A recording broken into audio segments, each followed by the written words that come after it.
Hydraulic कावड़ बनी आकर्षण का केंद्र। सावन मास में कावड़ यात्रा अपने चरम पर है और उत्तर प्रदेश का मुजफ्फरनगर पूरी तरह शिवमय हो चुका है। देश भर से आ रहे शिव भक्तों के बीच इस बार एक अनोखी हाइड्रोलिक कावड़ श्रद्धालुओं के आकर्षण का सबसे बड़ा केंद्र बनी हुई है। आधुनिक तकनीक और धार्मिक आस्था के अद्भुत संगम से तैयार इस कावड़ को देखने के लिए शिव चौक पर भारी संख्या में श्रद्धालुओं की भीड़ उमड़ पड़ी। करीब 8 लाख रुपए की लागत और 3 महीने की मेहनत से तैयार इस कावड़ में भगवान शिव की प्रतिमा हाइड्रोलिक सिस्टम की मदद से स्वयं खड़ी और बैठती हुई दिखाई देती है।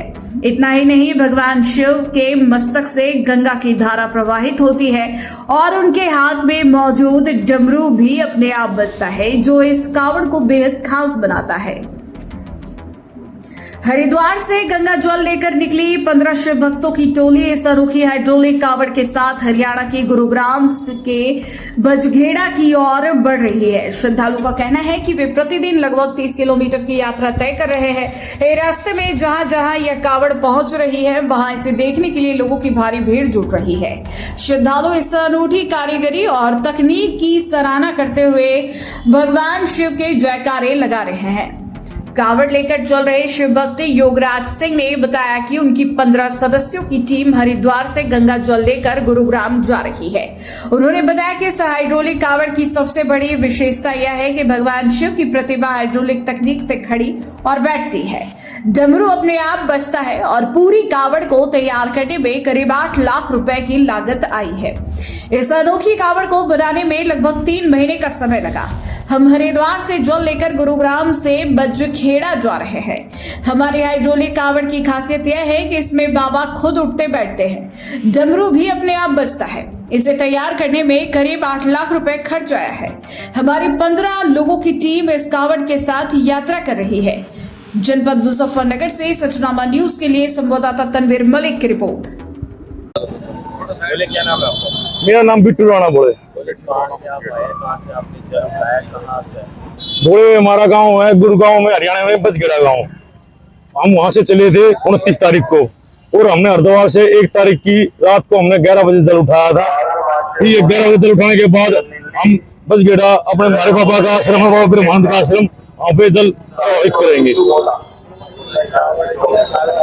क्या क्या इसकी विशेषता है? क्या कितनी इसमें लागत है? इसमें एक व्यवस्था, इसमें भोले बाबा बैठते भी हैं और तब जल पे खड़े हो जाते हैं। पीछे से गंगा भी निकलती है, गंगा में से जलधारा भी होती है। कितनी लागत इसको बनाने में? कावड़ का खर्चा वैसे 5.5 लाख रुपया कावड़ का खर्चा है।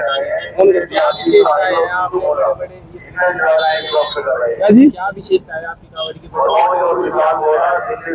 व्यवस्था यही है, भोले की मर्जी है, सारे भोले राजी थे। ऐसी चीज मेले में देखने को बहुत कम ही मिलती है। कितने लोगों की आपकी?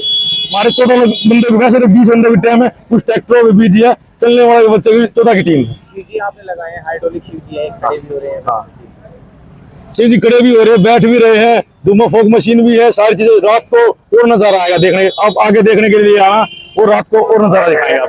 क्या मैसेज देने की कोशिश है? जहाँ एक और बड़े डीजे लेकर कावड़िया आते हैं, फिर प्रशासन से भी लोग आते हैं, उनको रोका जाता है, लेकिन आपकी कावड़ी एक मैसेज भी दे रही है और कहीं ना कहीं आपको रोका भी नहीं गया, परेशानी भी नहीं आ रही लोगों को। नहीं, हमारे को बस हमारे डीजे और जो हम और कुछ करना चाह रहे थे मुजफ्फरनगर परिक्रमा के पास, वो हमारे साथ कुछ बाहर कर दिया, बस कावड़ को अंदर आने दिया। हमने फिर यही सोचा, दिन में परिक्रमा करते हैं और साथ में भोले, सारे 7 भोले मिलके भोले बम के जयकारे लगाते हैं। डीजे क्या करेगा? जो भोले की जयकारे गूंज करेगी वो सब कुछ करेगा।